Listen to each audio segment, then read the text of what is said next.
Então vamos começar mais uma aula sobre número de oxidação. E o que é um número de oxidação? É a carga que o elemento adquire depois que ele faz uma ligação química, né? Então, se o elemento está fazendo uma ligação do tipo iônica, é uma carga real, porque de fato o metal perde elétrons e o metal ganha elétrons. Então, um vai ter carga positiva e o outro carga negativa.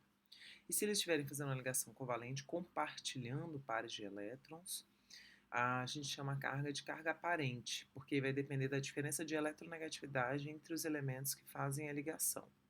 E como que a gente faz para calcular o NOx? Existe uma série de regras, né? Eu tentei resumir aqui as principais regras para você determinar qual é a carga dos elementos dentro de uma espécie. Então, a regra número 1 diz que se você tem substâncias simples, tipo as que eu coloquei aí no slide, N2, O2, H2, alumínio, ferro, NOx zero, substâncias simples. Se você já tem um íon, então já estou dizendo para você que eu tenho lá na minha reação Al3+. Qual é o NOx do alumínio? 3+. O2-, 2-. Cl-, menos 1. Alguns elementos possuem carga fixa. Por exemplo, os elementos da família 1A, Li, Na, K, Rb, Cs, Fr e a prata possuem carga mais 1. Os elementos da família 2A, berílio, magnésio, cálcio, estrôncio, bário, rádio e o zinco, que não é da família 2A, mas tem carga fixa mais 2. O alumínio tem carga fixa mais 3 e o flúor carga fixa menos 1. Isso se eles não forem substâncias simples. O hidrogênio normalmente é mais 1. Apenas quando ele estiver ligado a metais, aí ele não vai ser mais 1, ele vai ser menos 1. O oxigênio normalmente tem NOx menos 2. Existem alguns casos em que ele não tem NOx menos 2. Por exemplo, quando ele está ligado ao flúor, pelo fato do flúor ser mais eletronegativo do que ele não vai ser negativo, ele vai ser positivo. Pode ser mais 1, pode ser mais 2. Nos peróxidos, o oxigênio tem carga menos 1 e nos superóxidos ele tem carga menos meio. Se o elemento da sua substância mais eletronegativo é um calcogênio, que é da família 6A ou 16, a carga desse seu elemento é menos 2. Se o seu elemento mais eletronegativo for da família dos halogênios, 17 ou 7A, a carga desse elemento é menos 1. Regra 8.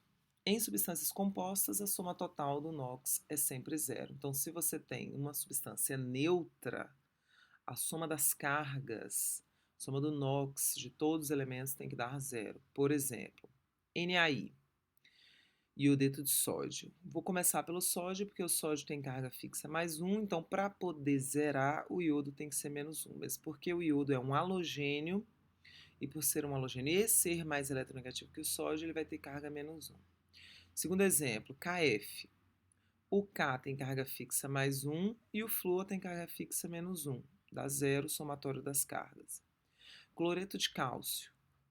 O cálcio tem carga fixa mais 2, o cloro, por ser um halogênio e ser mais eletronegativo que o cálcio, vai ter carga menos 1.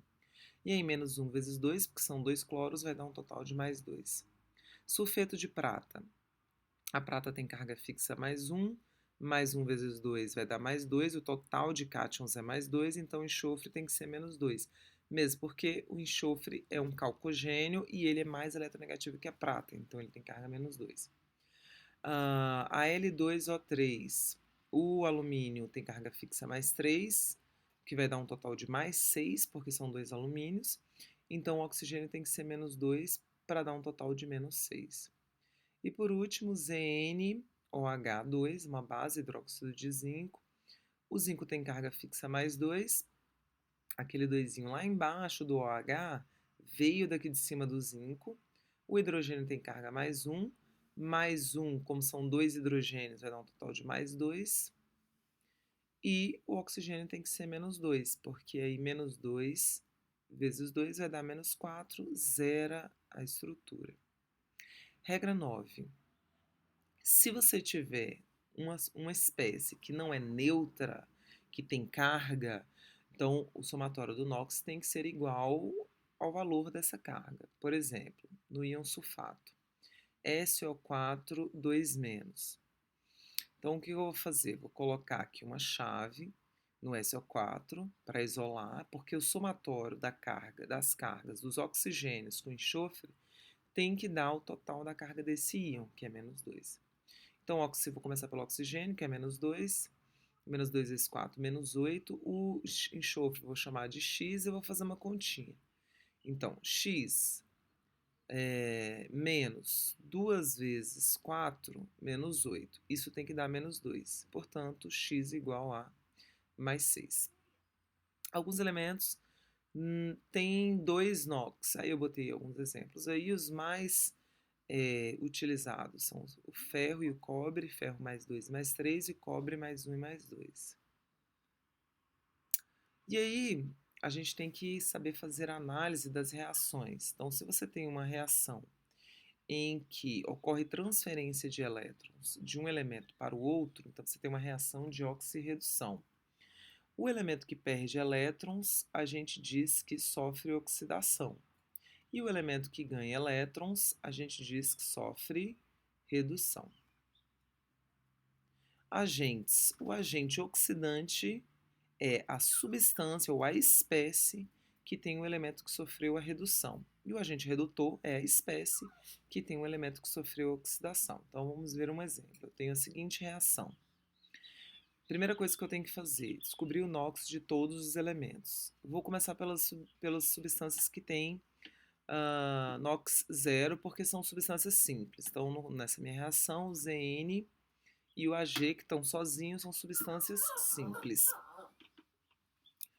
Aí eu vou ali para o oxigênio, no AgO. Para zerar, o Ag tem que ser mais 2. O H da água mais 1 vezes 2 mais 2, então oxigênio menos 2. Zn, numa substância composta, tem carga fixa mais 2, hidrogênio mais 1, oxigênio menos 2 para poder zerar. Então eu estou observando que o Zn e o Ag mudaram a carga. Vamos começar pelo Ag. De mais 2 passou para 0. O Ag reduziu a sua carga. Significa que ele sofreu redução. Já o Zn, a carga aumentou. Isso significa que ele sofre oxidação. Se a carga aumentou, significa que ele perdeu elétrons. Se a carga reduziu, significa que ele ganhou elétrons. Agente oxidante, a substância que tem o elemento que sofreu a redução, que é o AgO. E agente oxidante é a substância, desculpa, agente redutor é a substância que tem o elemento que sofreu a oxidação. E aí a gente finaliza a determinação, como determinar o NOx dos elementos e identificar elemento que sofreu oxidação e redução.